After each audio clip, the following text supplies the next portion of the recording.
plainte malamoko donc plainte contre plainte malamoko. Autant de bons à datouana, on est bon au wana, bloquer compte à moto. Mais non, voilà moto linga mote. Ceux qui vont saisir ma cambo, autant de partir à date, ou place ma possible, des lignes de bloquer. Je pense pas que va bloquer ma mionso, ma bénionso, non, c'est pas du tout juste. Qui va bloquer compte à Soraya, va bloquer mon papa Chiracha compte à Soraya. Mais non. Gaza étudiante, Bambon et Belé Baozongo. Non, il a son père qui est un millionnaire. Papa Chéri c'est un millionnaire. Aozora et Papa Chéri c'est un millionnaire. Papa Chéri c'est vraiment un millionnaire. Azambongo ébélé. Anatechituka sakitoko belle femme, chituka lobakate belle femme kitoko beauté pétaille, belle femme, belle. Voilà, bonsoir mesdames et messieurs, ça a toujours été un immense plaisir pour moi de vous savoir si nombreux devant vos écrans. Bienvenue dans notre chaîne d'excellence kleboa.com. Je tiens avant tout à remercier celui qui est derrière la caméra, celui qui fait en sorte que j'apparaisse en toute beauté devant vos écrans. Grand merci à toi Herman Emporio, garçon slim, la touche spéciale. Grand merci à my lady boss Pichou Mangaya, pourquoi pas à Tonton Banda, l'homme invisible de la nation. Et je tiens également à vous remercier pour vos partages et surtout continuez à vous abonner massivement. Voilà, je ne suis pas seule aujourd'hui, je suis avec Sam Kazadi, les nécessaires. C'est avec lui que nous allons dérouler cette émission à qui j'ai dit bonsoir Sam Kazadi. Bonsoir Annette Chituka, bonsoir vraiment un peu garçon slim, garçon oyo vraiment après Tracy Zaraye. Donc mon toit découvert tac vraiment il y a mon autre monde avec monsieur Banda parents responsables à l'équipe à patron belé à la chaîne YouTube n'était pas Tchorefi et les autres donc voilà donc je les salue et puis mon patron le PDG, le patron, Papi Lorenz Batoko, l'homme le plus fort de Dubaï, contrôle Dubaï qui chasse en tout cas, sans lui, le confinement, en tout cas, on a évité. L'honorable de cœur, moi, Miradjabo, il est fort, honorable, il y a solo, il y a monté en Malamo, Munga Kubarik, le 8 juillet, spécial anniversaire, Oyuba Missignon Sofo, hein, tout solo là. Moi, logo ezali ba vidéo pour l'honorable moi Miradjabo et ezala bien Madame Stéphanie Lacayotte Waniza Batou Bazara sans oublier le maréchal Steve Mbouy très fort. Voilà, merci beaucoup Sam Kazadi. Mesdames et messieurs, comprenez que aujourd'hui je reçois pour vous Sam Kazadi. Tomekamo Robeta ma solo et actualité, voilà. Mais avant tout, je tiens à remercier tonton Chez Chilombo. Pourquoi pas à toi, mon major Francis Nkoumou, sans oublier maman Adèle Akele et pourquoi pas à toi Djonga Okula. Voilà Sam Kazadi. Bonne santé. Tomoni chef de l'État a prolongé l'issou état d'urgence, confinement. Et ils ont continué kaka bino ba sortie ba soirée maramio César là là bon ça indéni pour beau vivre. En tout cas moi j'essaie de faire de mon mieux, il y a comme la chicha, consommer whisky dans comme c'est pas pareil hein, tu vois. Être en boîte et à la maison, c'est vraiment des choses différentes parce qu'en boîte, vous êtes en famille, vous vous amusez, tu vois. Mais à la maison, mais peut-être yo mon bouteille entier, même pas donc ça me manque de voir Fiesta, Carré Club millionnaire partout et puis confinement oyo et ça n'a pas si pourquoi parce que au moni ba boîte surtout qui nakawana il y a des patrons à boîte oyo bazakawana boîte on eza musala na bango il y a pas que le patron il y a aussi des serveuses ba cleaner ba basala na toilette il y a tout le monde tant ba confiné ba patron ba boîte ba confiné ba boîte tous ces gens là ba na chômage ba osalaté. Mais il faut que non, n'engé ba dans la ville wana ba vivaka na taux du jour, c'est-à-dire abimi lelo bon écoute ou ajuana a olia lobisco 3 mois en auto que 4 mois en tout cas papa Fachi Chilombo Tshisekedi muto maele muto ya état des droits pardon yokela biso mawa tolembi on a tout fait. Si je te dis une bêtise, bon, ma bêtise c'est parce que ça confinement que j'ai fait aujourd'hui à la maison au Nimaté. J'ai appris à tresser mon fils, moi mon bal. Attends, il y a mon téléphone dans la salle. Ça me casse à dire mais non, nous ne sommes pas dans le confinement. En tout cas, Fatih, pardon. déconfiner biso. France déjà, baza bien, Dubaï, baza, pourquoi qu'à biso? État d'urgence en haut. En tout cas, non, je suis très fatigué de rester à la maison. Corona, on peut, en tout cas, on a évité quoi. On peut parce que je suis tout le temps avec des gens qui. Combien de gens à 5004? Je suis tout le temps avec des gens qui n'ont pas les cash ni tout ça, mais je suis normal. Ils ont pété, mais en tout cas, papa Fatih, pardon, déconfiner Bissot. Voilà, Sam Kazadi. Bon, c'est l'actualité, tout le monde en parle. Yo étant que Congolais. Il y a Mediapé, mais quand un peu que ça est la bus au moi résumé Mouké à procès 100 jours. En tout cas, je dirais d'abord un grand merci au numéro 1 du pays, le président de la République, Fatou Tshilombo Tshisekedi. En tout cas, merci à toi parce que les gens entendaient souvent parler de l'état des droits, Batumingi, état des droits, état des droits, mais Lelo Awa, grâce à président, a payé confiance dans la justice. Donc, justice, ils ont ça, alors même camarade nanga, tous nos amis, aux problème. En tout cas, état des droits et et c'était vraiment une grande surprise pour moi. Il y a comme le directeur du cabinet, il y a chef de l'État, Azala saisi dans l'état des droits. Exemple, et puis voilà. Procès qui 100 jours, appel après à cause en mer. Ils ont jeté aujourd'hui le directeur du cabinet du chef de l'État, l'ex Caméré, a condamné à 20 ans de prison en tout cas. Et la question qui est des droits, pour na sengi président de la République, merci Makasi, Zambe Apamboulayo. Apamboulayo était pour condamner Caméré. Non, état des droits, justice, ils ont ça musala. Donc président Vandi, Akani Maboko, Abaluki Natima, justice, Jija Kosala musala. Il y a un peu mon qui juste en Wayaki. Parce que nos procès continuent à y prononcer, verdict P à Betty, à Kiipe, Sili, Netigé, Melelo.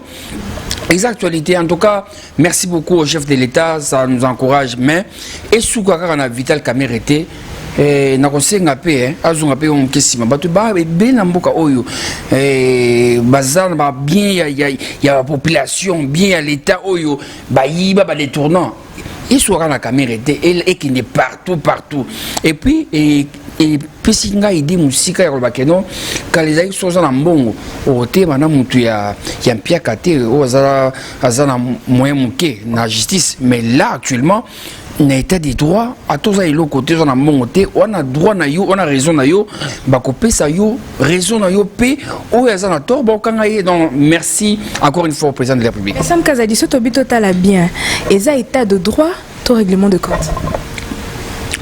Je ne pense pas qu'il y a un règlement de compte parce que Fachi, le président de la République, que je respecte beaucoup, y était mon tour, alors que non, Botala, du Cap Nanga Saliboué, non. Avant que tu m'as 100 jours, tout le temps, Botala, ton moni moututel, à son mindakuboui, ton moni moututel, à ton giboui, à son miboui. En fait, la justice peut comme saisir non, il y a un règlement de compte. Règlement de compte, il y a président na VK. Non, je par rapport à Bakoro Bassignaka. Non, je ne pense pas. Parce que je pense aujourd'hui, si VK avait respecté Makamona Bango et que, au moni, Annette, Fachi en tout cas, n'a évité. Aza président moko azana bolingo makasi aza président moko azana motema malamu alingi batuto azana souci il y a population. Je ne pense pas qu'il y a coquille qu'on sacrifier Vital pour après 5 ans le roi baba qui no caméra oleka a sacrifié. Non, je ne pense pas. Ils ont des makambo oyo son directeur du cabinet Salaki par rapport à montant il y a une maison préfabriquée. Justice est landée, mon qui non azana tort a détourné ba mongo il y a on bakangié. Est-ce que le chef de l'État doit dire ça là-bas? Non, je ne pense pas. Donc, rien à voir avec le chef de l'État. Voilà, Sam Kazadi bino batu ya via butu batu staff boye banikuna musuyo pozara mutu ya gombe na gombe. Olanda qui témoignage à Massaro. Non, Massaro c'est l'ami à Héritier Watanabe. Moi je suis frère à Héritier Watanabe. Proche d'Héritier Watanabe, Massaro, je l'ai connu pour l'Héritier Watanabe. Nalska, il y a $1, je l'ai dit devant la caméra. Héritier, par contre, oui, si je l'ai connu, c'est pas pour Héritier. Donc, il y a tout là-dessus. Nalanda qui n'est Sambaki, donc, à ceux qui chargent sur le baquet, non, le pas, on va penser qui, Soraya, tout ça, Namuntu, tant on a quitté au Somba, parcelle. Premier nom, il est un Namutu, et ça, Soraya. Bon, je sais pas pourquoi il a fait ça. Lui-même a ses raisons. Mais je pense que non, il est marié, il a sa femme. Moi, c'est pourquoi il n'a pas fait. A préféré comme Soraya. Donc, quelque part, et quand il single sur Makambo, oh, Zachary Baba soit lobby bien en tout cas, papa chéri. À la Mouka, papa chéri, la Mouka, porté Vital Kamerhe plainte. Et puis aujourd'hui, on ne peut pas l'un de la Massaro par rapport à. Non, on y les lots awa. Je vais me piano vraiment, il faut tout remercier. Aza, pas seulement musicien, Nakati Naye, c'est plus qu'un musicien. Au moins, dans ma cam oyo, sur le tombaki na papa Moussusuki, moi na yo, na beau-père na yo, aza ko sa bêtise aboué. Plainte Malamoko, donc plainte contre plainte Malamoko. Mais papa chéri, il est muet, il est calme, à côté de ni Makambo Kinde. Mais parents Moussus, n'est-ce pas comme mécanique, le connaît? Naboui, ah, il est simbaté. Non, porte plainte. Donc, on condamne au Baxo sur 40 ans et comme 60 ans. Voilà, Sam Kazadi, le fait de voir aujourd'hui, juge a prononcé verdict naé, à saisir bien il y a Amida et il y a Soraya Pianana Daïda. Et ça lui jusque là, on va saisir dans l'autre côté. On va saisir bien Nini à Soraya Pianana. Prononcer contre naé. Non. Il faut pas tout le bagamaramouka na sentiment. Soraya Piana, c'est la fille de Papa Chéri. Et Papa Chéri, c'est pas n'importe qui. Papa Chéri, c'est un musicien, c'est un millionnaire. Papa Chéri, Papa Chéri, Papa Chéri, a compte na yim, a compte mongo, na compte ya Abraham Piana, a compte mongo, na compte ya Junior Piana, na compte ya Soraya, na compte ya Daïda. La preuve année. Tant que l'artiste présidentiel dans ma boîte à ma fiesta, tout le monde a bouillé. Soraya, Junior Piana offre à Yobosoak 10 bouteilles de champagne. Offre boué. À la fin, tant on facture, il y a au moins que non, bana mon ko, babenga papa, que non, papa, on a consommé, ça a fait combien? Non, bah, vous aurez une carte, on va foutre. Donc, je ne pense pas qu'il va rebeauter la Soraya bon, non. Soraya bon, il va rebeauter là. On a bien monté. Voilà, Sam Kazadi, dernièrement, tu as comment Papa Chéri a fêté 1 million naïe na banque. Non. Mais ça date de longtemps. Il y a 11 ans passés, Kala. Non, ils ont dit que non, 1 million qui n'ont pas dans la vie. Non. Au moins, ils ont millionnaire, mais ils ont un compte de banque. Batu mingi bachaka mona banque baza buma na bandako bomba batu mingi ba konda banque mais ça date de longtemps, ça fait plus de 15 ans passés depuis Kalawan il y a Sikote. Donc zo calculer ma million Papa Chéri par rapport à Siko par rapport à moni ba montant oyo ba kota na procès. Non, Papa Chéri c'est vraiment un millionnaire. Azam bongo ebelé oyo banana na poto ba kota na ba école il y a cher donc baza vraiment à l'aise, tant aux autres qui n'ont pas bon. Si tu me dis que non, Sam, au moni mbongo beau-père ya oui, nadat boye, bazu yango. Là c'est normal, même batouara on a besoin de comprendre. Mais au qui va bloquer compte à Soraya, va bloquer mon Papa Chéri compte il y a compte à Soraya. Mais non, c'est pas possible. Minute aussi l'état saisir aux oignons, c'est parce que Hollande là. Il y a des étudiantes, bambon et belé aux oignons. Non, il a son père qui est un millionnaire. Papa Chéri c'est un millionnaire. Papa Chéri c'est un millionnaire. Parents nous sont associés à Balanaï, Babiso, Bayorobo. Togo, Nitingabwe.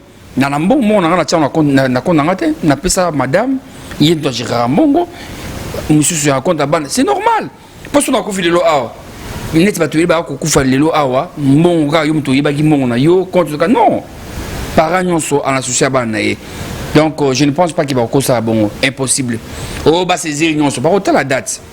Mon temps bakinda na banque boya na banque l'accès biso relevé des comptes il y a Annette Chitoka barotala Annette Chitoka ba ni so za mbongo to moni à partir à procès na biso yango ya 100 jours date e bandaki à partir de barotala date wana barotala de mon date wana barotala mon wana ba bloquer compte à moto mais non wana moto olinga ngote biso ba fana Papa Chéri ba petit Papa Chéri to olinga ngote ils ont raté.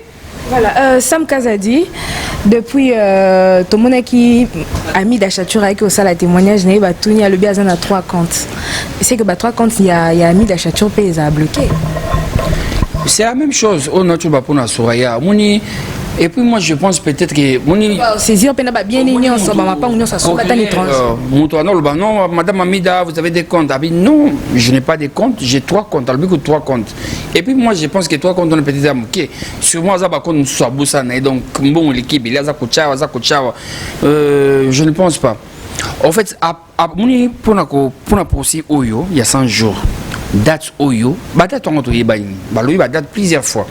À partir à date Oyo makambo salemi ndeba ko kembongo écoute qu'il y a pas de date ceux qui il y a pas de problème, mais je ne pense pas que non va bloquer compte. C'est une grande femme d'affaires Oyo, maman c'est des Jimon Pata, je l'ai dit encore une fois, la femme de Wirason, maman pasteur que j'ai sali en passant, maman ya Gladine Exaucé alors biboué Omoni Amida au Monaka. En fait, je ne le dis pas pour nous flatter, mais c'est un témoignage que j'ai pris. On a tali dans moi si à Wirason, alors que Amida Tobandi Kala, on a fait des affaires. Déjà à l'époque, il y a 20 ans passé, Namboudi, Tosombara Parcelle, Awa, Nga Awa, et puis Bachantier Belé. En plus, Moutoumoko n'a autant à comboter pour une raison, n'a beaucoup de 200 Makasi, a témoigné que non, madame, Azala parcelle, tout ça. Donc c'est une femme très, très forte à ses bataka. Donc Aibi Kolukavi, je pense ceux qui vont saisir Makambo, autant de partir à date, place ma possible, bloquer. Je pense pas qu'ils vont bloquer ma mionso, non, c'est pas du tout juste. Justice Abisso, je ne pense pas qu'il y aura ça et le quoi là. Sam Kazadi, le fait de voir Batumso Baoloba, ce qui aujourd'hui Vital Kamerhe a détourné Mbongo Ananyonso à 20 ans, à ta carrière politique na baby, et ça Kutanina, moi si le quoi ami d'achature, donc ami d'amuta poussé na Marambouana. Réaction des amis. En fait, je ne vais pas trop entrer là-bas parce que c'est une femme que je respecte beaucoup, bien que à sa place Azali. En fait, je n'aimerais pas vraiment recoudre trop dans Katiwana. Mais je pense que non, l'État et Bima Kamza au Sala. Mon toisin en prison, moi, en fait, nazolunga kokota trop na dossier parce que ça dossier moko batwaza kolandela makasi surtout pour na madame Otankombo. Moi je défends plus intérêt qui a papa chéri Jim Piano. Donc voilà. Voilà, merci beaucoup Sam Kazadi. Sam Kazadi, la fois passée, Bakanga qui pasteur Mukuna, Nayamba Kyo, Tomeka qui m'a reçu la pour Mahamango. Sam Kazadi confirma qu'il réellement que pasteur Mukuna est innocent. À tika là jamais qu'on paraître dans la vidéo, on est bandé qu'on circulé là qui était. Mais durant le procès, malgré qu'aboua qu'ils a médiatisé, tatouage et bimi. Tout ça, preuve nuance, et là qui vraiment contré et accusé que y est Moutaza qui réellement la vidéo a violé qui Mami Chibola et partie civile et proposé 20 ans pour la pasteur Mukuna. Qu'est-ce que tu en penses? En tout cas, je pense que non, tout des pièces contre pièces, dengue les retenus ou à condamné à l'Obaka toujours. Donc, moi je pense n'est dans l'Obaka toujours. Avec nous, on innocent. Pourquoi? Parce que la vidéo on a auto, on a toi comme on a que non, elongi, yamuntu, auto yebi, nous autres tout le monde qui on a, ils ont un tatouage mais le vec avec qui avant comme pasteur, avec un ancien boxeur et il y a un tatouage partout, un tatouage et l'on a la passion. Heureusement, alors répéter avant d'accalmer, tant qu'on montage à Yeba qui a raison. Mais la justice tant à apparaître, en tout cas pour la vidéo, voilà qui vidéo, mon monte, mon ok. Passer à la chemise, faut mon habit sexe. Donc ma tatouage, ce que bota là, wapi tatouage oyo, on a une image journalisée, donc c'est pas lui. Donc mon. Après que l'ex va genou quoi. Papa, maman, tu es mon co, limbisanga. Si on a caleçon, c'est pas normal. Non, mon livre toque des pièces contre pièces. On a qui vidéo. Parce que vidéo, on attend tout le monde qui a l'écolo. Tout le qui n'a cité. Comment tu as fait? Tout le qui l'écolo, nous autres. Mais nous autres, tout le liboué. La vidéo, il y a un tatouage, mais pasteur, c'est un tatouage. En tout cas, pour nous, on a mis ça, il y a moi si, Chibola, en tout cas. Nzambe a modéré elonga nazosenga personnellement parce que dans la vidéo à la téléphone oyo ya kendaki na banque a déposé mbongo ebele mbongo na ajuan wapi en plus ma vidéo a ça toujours à ça vidéo mon en tout cas ngai ba ko ba keno ba to PPRD ba pesinga mbongo nayi ba tamu tout mon te PPRD te nayi ba tamu consommer te mais internet so bichecha ba photo tu ko découvrir que non à quand photo na ba tout mon PPRD ba consommer so nga na yebi. Donc on voit que non c'est une femme oyo aza lokuta. En plus on a moi sans catch on a suivi na check image mon internet il y a mon catch o aleli abi yé vraiment aza maman na biso te aza mutu ligo. Donc yo soko yo nous a charge que moi sans catch tout ça non nous soka ko lukila musela nzambe makambo. Mais tout le monde est dossier Moussou Bimi, pasteur Moukounazana arme, donc il y a autorisation au Tamona Munduki. Mais le fait de voir un homme de Dieu, un pasteur, un politicien, oui, abandonné comme ça l'éveil patriotique, Atalelo, Sam Kazadioro Lamuka, comment ça l'éveil patriotique. Mais le fait de voir un homme de Dieu, un pasteur, Namunduki, est-ce que. Na confirmé que Azana Munduki parce que tout le monde Munduki on a jusque là mais j'ai la firme là aujourd'hui Munduki a utilisé quand on pour violer qui va pasteur rebelle au monde na TV ba na Munduki na ba kena reso monte ba pasteur mingi ba sambela pour na mboka non bazala ka bonne relation na ba président ya mboka na ba konzi mon konzi ko pesa pe arme que non en tout cas pasteur pour la sécurité na yo ba pasteur rebelle on a yebi on stand comme moté pour et blessé bazar na Munduki si c'est pas et le moins extraordinaire comme ça non Munduki c'est le côté ça pour la protection au cas où atambola tu disais qu'on contre Mami Chibola et que bimana lokuta Mami Chibola lokuta cette femme mais vraiment c'est une femme maudite il faut vraiment zam vraiment n'habiter ce que c'est aboti hein merci mais n'habiter abota moi na msuto total Moussa Nzambe avec combien de bandimi de haut sacrifié car papa responsable de Moussa Nzambe car pour la bêtise non en tout cas non ça me fait mal en tout cas bijara basi bongo ba ko bank sa mibali ya on mibal mikolo ba ko même à se satisfaire yemoko pour éviter ba bêtise ya charo c'est pas normal c'est pas non boza ko pesa exemple te ya basi mususu boza ko inisa mibali basi na ba comportement boy. Qui ndeko pasteur Moïse Mbi alobaki yango albi en tout cas à remercier pasteur Moïse Mbi à remercier Koffi Olomide abi un Koffi Olomide à défendre ngalbi en tout cas azaki contre harcèlement oyo la dame a salé pour na ye à remercier ça y héritier Watanabe fali pour beaucoup benga qui mais fois voilà c'est ça la famille mais comment on a que non montage ya ba film ya clic mobwe et ça comme ça là moni dossier Eliane Bafeno, bonsoir. Madame Eliane, bonsoir. Tu vas bien, hein? Novelas, Akenda Wapi. Eliane Akenda Wapi. Ah, j'ai des preuves. Là, on lance chemise parce qu'il manque comme serré. J'ai des preuves. J'ai des preuves. Obi combien de bateaux là na ndako na bangote? Combien de bateaux va veiller basé la mutaka la passer Moïse Mbi basé là vraiment boy. Soit mon gars vidéo, il faut télécharger nos qui à mon vidéo parce qu'il y a pas ça va preuve. Mais tout le monde a preuve tout le monde a ni liboko ni lokolo il y a passé Moïse tout le monde est logoté. N'a pas avocat on va pas kaza ba preuve. Mais ça me casse depuis que c'est de total bien tribalisme mais ça m'a casse. Non, tant va pousser ni peut défendre. Non, tant va pousser ni peut avocat. On est bon, il y a pas mettre Jimmy Ngala ça va ça tout n'est cela n'est pas non na mon ta photo moi passer Moïse et ça raté. Donc c'était histoire moko montée de toutes pièces kaka pour nako salir Moussa Nzambe mais par contre quand Dieu bénit si tu es bêté, tu non passer Moïse a déstabilisé, qui m'église, non.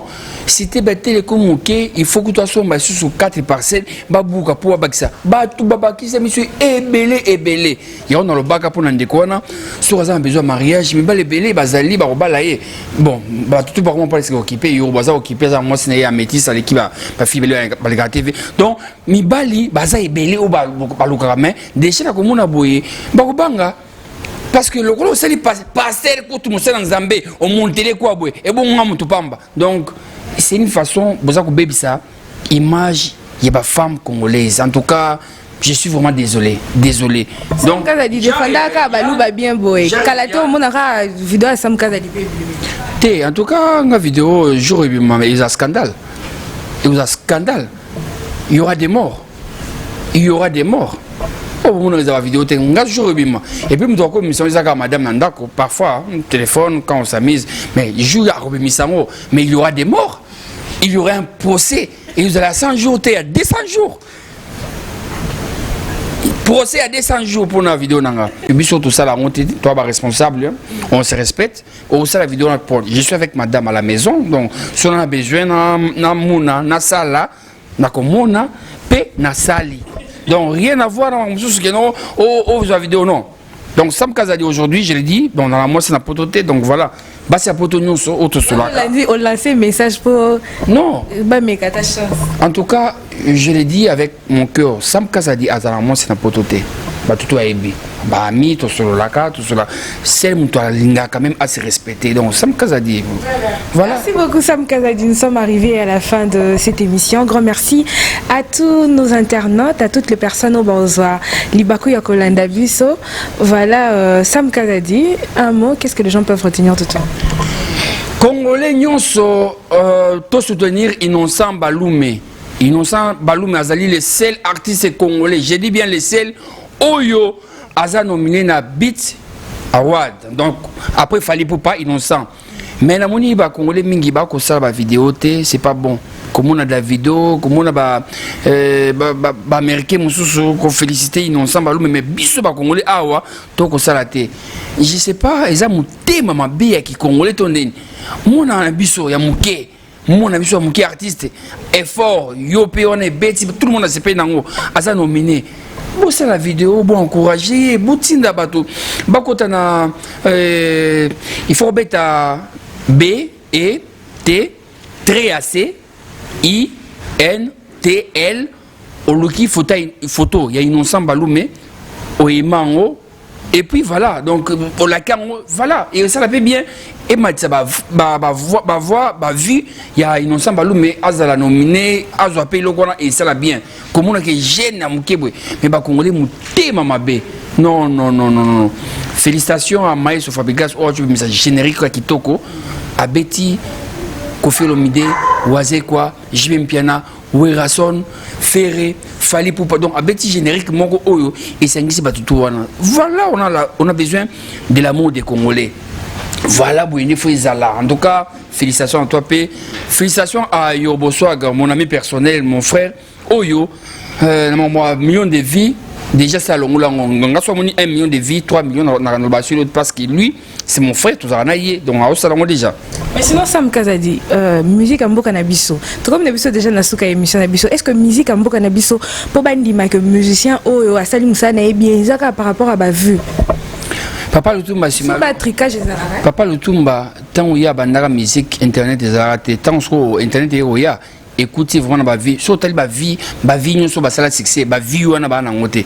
Parce que surtout tu commentes que internet, tu sais comme moi kala, tant succès là bango, ma vie tu n'as pas en fait succès, musique et c'est ma vie té. Au coup ça peut ma vie, mais bah tu vas bioté, ou les gars ma bah tu vas bioté, non. Il faut au salon ou apporter des locaux bien message ezala. Oh, ma chanson, mon ya bêtise. Oh, yo, ban, biso, ma captera ma malamoko, azo ka bêtise. Bon, il s'est qui n'a sali 1 million de vies. Hein? Aux une chanson, oh, ya Robin, dans la coute, mon angasa Robin, lelo, okomatanga, lelo, okomatanga, na tala bouyemi. Ah, Seigneur. Tala génération, oh, Robin, zako baby sa éducation, ya ban, biso, ah, baby sa mon angasa, okomatanga, azo Robin, mais aïe bien monté. Ce sont des choses à ne pas encourager. Mais, quand Zembouana a un bac qui m'a souci normal, mais le deux qui toque, encore il m'a payé qui non, conseil moi bien. Mais les lots, okomatanga, les lots, okomatanga. L'État n'a pas sur les qui s'est macambouana, justice, les qui s'est macambouana, n'habité. Et à ma encouragé. Donc moi je parle avec mon cœur. N'a complexé artiste et mon pour moi n'allier pas me touter. S'il faut dire quelque chose, il faut le dire parce que bis toi parents, le loi fête des parents, bonne fête à tous les parents du monde. Donc il y a on a pour faire un message parce que et soit qu'il y a comme moi mon que quoi manzer moi. En tout cas sinon On est là. Voilà, merci beaucoup Sam Kazadi, grand merci à tous nos abonnés. Voilà, nous sommes là pour analyser sujet nuance et actualité les Kananambo Cannabis. Voilà pourquoi j'avais reçu pour vous Sam Kazadi Potomeka. Moi Kobeta Masolo, j'espère Bolandi voilà Botenir vraiment regardez ou carrément Botenir Ngapé regardez. Moi je dirais tous les propos tenus par mon invité, n'engage que lui. Voilà Sam Kazadi, moi dédicace un numéro de contact Poto. Merci à mon frère de tous les jours, Eric Fantasme, l'œil du chef dans Facebook. Il y a ma politique qui est danger. Il y a toi qui paraté à Okende. Il y a la vérité belée. Donc, on a passé un mot de place à Zali. Merci. Dans la communauté congolaise, tout le monde a Sam Kazadi. Oh, mon a qui a finga. Fingi na ye, mais mon gars, donc voilà. Merci. Ça, Nicolas, ça va buzz, c'était confinement, oignon, ça buzz, c'est ça. Non, buzz, c'est ça, Moussala. Nga buzz, c'est ça, Moussala. Et une guerre, ils nous sommes allumés avec Kinton. Nga moussala, sala. On va d'ailleurs, Samba quand même. Émission, nga va quoi, impossible. Sam jamais, jamais pas quoi. Mais j'étais arrêté une fois dans ma vie, où on en est conscient. Non, quand tu as payé histoire, on le quoi arrêté. C'était pour une femme. C'était avant que je ne sois engagé, le roi Nazar. Moi, c'est quand tu es sur Facebook, c'est un célibataire, ah bon, tu es solo, mais c'est vraiment réel. Ah, ok, tu vois, les premiers jours, tu es whisky, il faisait froid aussi, on a fait tout ce qu'on pouvait faire. Sans coup mais ce n'est qu'après toi quartier moi je suis une femme mariée autant que moi et j'étais vraiment très choqué et c'est là passé parce que ceux qui n'avaient pas été mariés n'avaient quand même pas donc il y a un ensemble qui consciemment que non zambé parce que tu vois mon bal la fille non quand c'est nos garçons ça qu'on en coupe pour venir non dans ça on bon côté des histoires histoire en makasi on a maman tout cas. Non, vous avez commenté, on a que succès Sam étoile les akoya makasi étoile les akoya makasi, il faut tout le montage, pas montage. Pas passer mon kuna kutu, le fait que mon kuna ko ça montage bon nga, ba mon succès. Ah na ki munio. Comment kana succès makasi, au moment où misolo mbali mo bo te tala bo misolo mo na mo bota mo sundola succès et il y a toujours na montage. Ndenge yo robolelo abeti li fwendende ba ko ba ke non, inze mon a été a autre misation le mususu boye ninyango koti maye bilolo koti maye mutu so makeno yaye montage toujours succès jamais on cause succès boye sans montage bakombata kaka manga hotela mon beso bakombata ngote donc merci à toi Net, merci à Pichou manga moi ça pembe ko le kakaya dessin en tout cas nzamba pambolo bakisolo belé na longo inani na via batutu balinga kote Pichou na bakiselio. Voilà, merci beaucoup mesdames et messieurs, nous sommes arrivés à la fin. C'était Sam Kazadi, grand merci à celui qui était derrière la caméra, Herman Omporio, garçon slim. Hein. Grand merci à Madame du Cœur, Annie Moussouloukou. Grand merci à Djonga Okula, pourquoi pas à toi Maman Adèle Akele. Grand merci à Steven Bala. Grand merci à tous nos internautes, pourquoi pas à toi mon président Firmin Matoto. Grand merci à toi Junior Loboko. Voilà mesdames et messieurs, nous sommes arrivés à la fin. Merci beaucoup d'avoir choisi notre chaîne d'excellence Kleboa.com. Nous sommes là pour vous informer. Restez branchés sur Kleboa.com. Bonne suite de programme. Bye bye.